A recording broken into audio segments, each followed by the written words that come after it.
This is the Scuba Educational Alliance Ocean Podcast, Episode 31.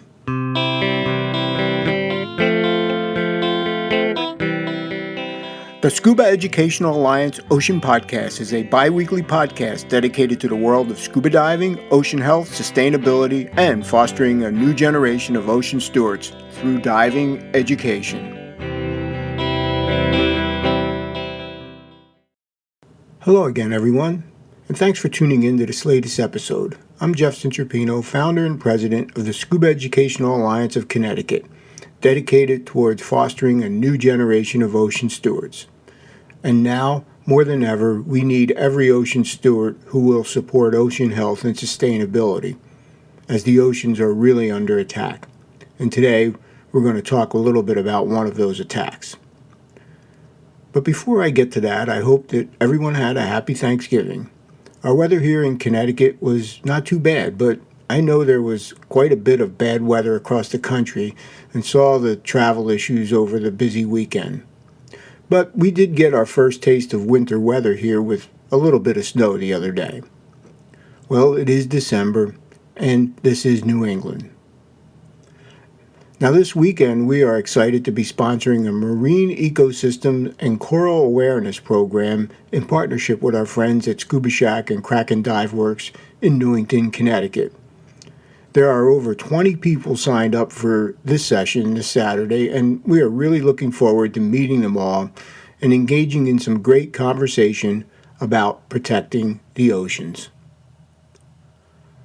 So one of the things that I've been trying to do with our social media accounts is to provide some information on the perils that are facing the ocean. Things like climate change, pollution, or overfishing. Another big peril comes from destructive practices. Now, offshore oil and gas drilling has been around for a long time, and while there are many safeguards that are put in place, at the end of the day, we got to ask ourselves, is it worth it? Is more of it worth it? For me, with what I know and what we've experienced, offshore oil and gas drilling is one of the destructive practices facing our ocean environment. In the November newsletter from Oceana's National Business Coalition for the Oceans, there was a call to action to stop toxic oil and gas. Their call to action is to sign their petition to lawmakers to defend our coasts from offshore drilling. This call to action is a bit of a wake-up call given the recent announcements from the U.S. Department of Interior. I'll get to that in a bit. First, why do I believe offshore oil and gas drilling is a destructive practice? Well, like I said, there are many safeguards that are supposed to be in place. However, things go wrong all the time, and there are oil spills almost every day wherever there is offshore mining. And then there are the catastrophic events, like the BP Deepwater Horizon disaster. I can vividly remember when this happened. It started on April 20th, 2010, and lasted for 87 days before they finally capped the well on July 15th, 2010. By then, the Gulf of Mexico was devastated, and the BP Deepwater Horizon event is regarded as one of the largest environmental disasters in history. Can one of these happen again? What do you think? The headlines have been full of stories about the plans to expand offshore oil and gas mining. Here's one that shows just how the current administration is making it such a priority. On October 17th, in the midst of the longest U.S. government shutdown in history, the New York Times had a story with the headline, "The government is shut down, but not for fossil fuel. Federal workers who issue permits for oil, gas, and mining are on the job, along with those looking to repeal pollution limits." So, like the TSA agents and air traffic controllers, these federal workers were deemed essential. That is how dead set the Trump administration is to assault the environment. And the continued assault was announced on November 20th, 2025 on the U.S. Department of Interior's website. They announced, Interior launches expansive 11th National Offshore Leasing Program to advance U.S. energy dominance. Secretary Doug Burgum signed orders to unleash America's offshore energy.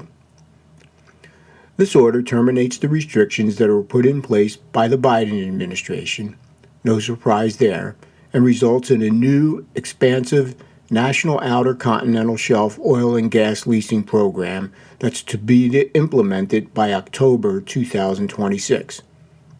There will be 34 potential offshore leases for sale across 21 of 27 existing areas. This covers an area of 1.27 billion acres of ocean. Yes, 1.27 billion. Can you imagine? The areas impacted are the coasts of Alaska, existing areas in the Gulf of Mexico, and 6 areas along the Pacific coast. This order will also open up new areas in the south central Gulf of Mexico. An all-out assault. Well, like any orders such as this, there comes a 60-day public comment period.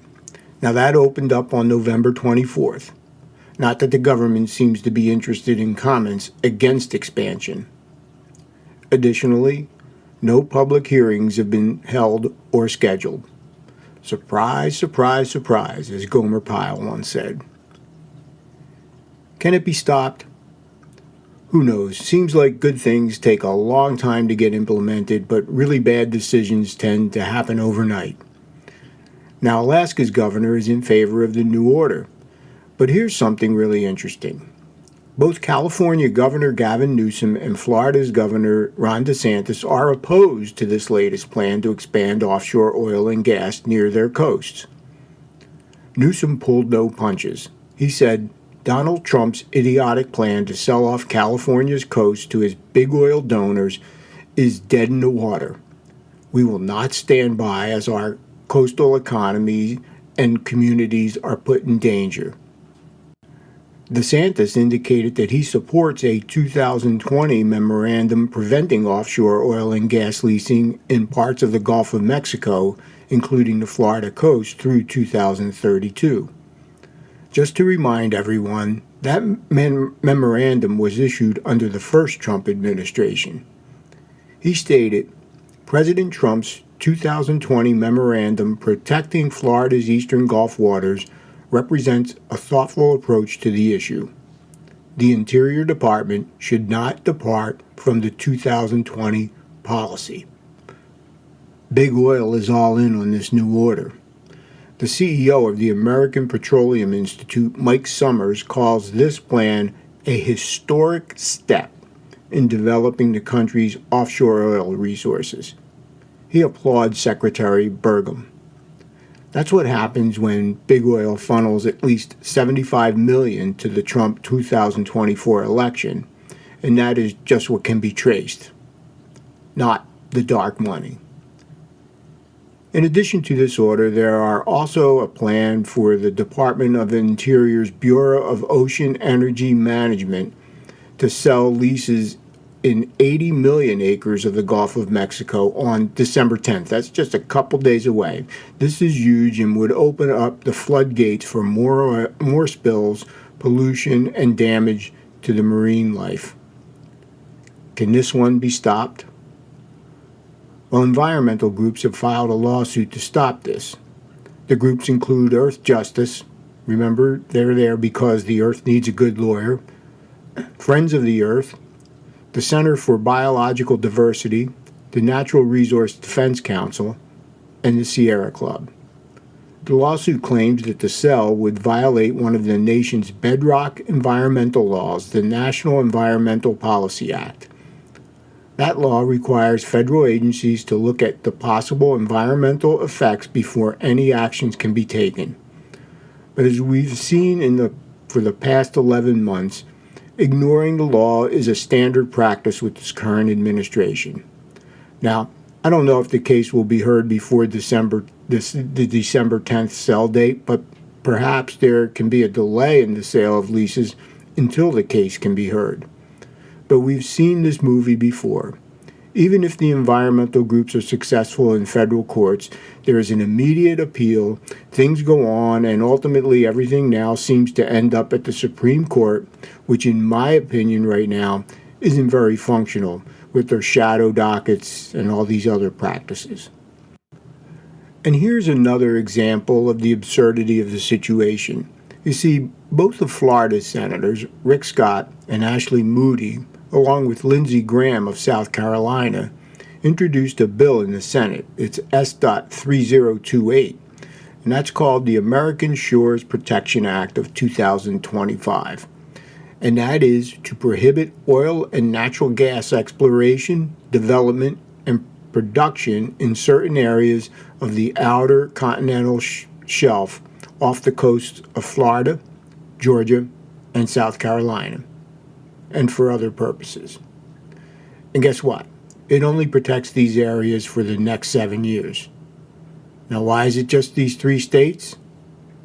And why can't it be permanent? You guess.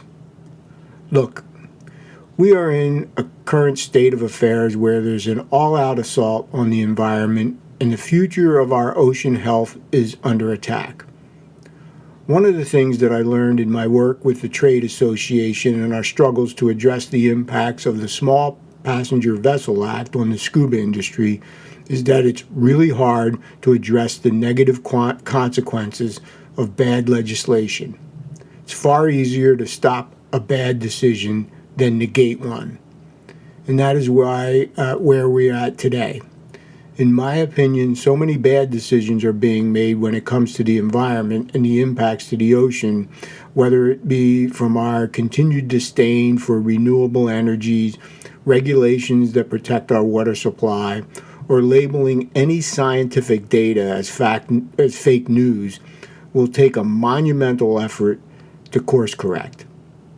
Can we course correct? I believe we can. That's where elections matter.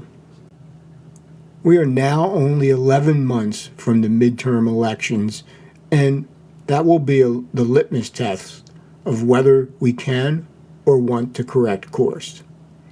Until then, we need to keep shining a light on the administration's assault, like the expansive 11th National Offshore Leasing Program to advance U.S. energy dominance, something I don't think we should do. Well, that's going to wrap it up for episode 31. Thanks again for listening. And now there's just 3 weeks until Christmas. Time is running out if you need to get all that shopping done. So I'll be back in a couple of weeks with my final show of the year. That one's going to be a recap of a very busy and productive year. Until then, stay safe, stay warm, and take care, everyone. This has been the Scuba Educational Alliance Ocean Podcast, a show dedicated to the world of scuba diving, ocean health, sustainability, and fostering a new generation of ocean stewards through diving education. Talk to you again real soon.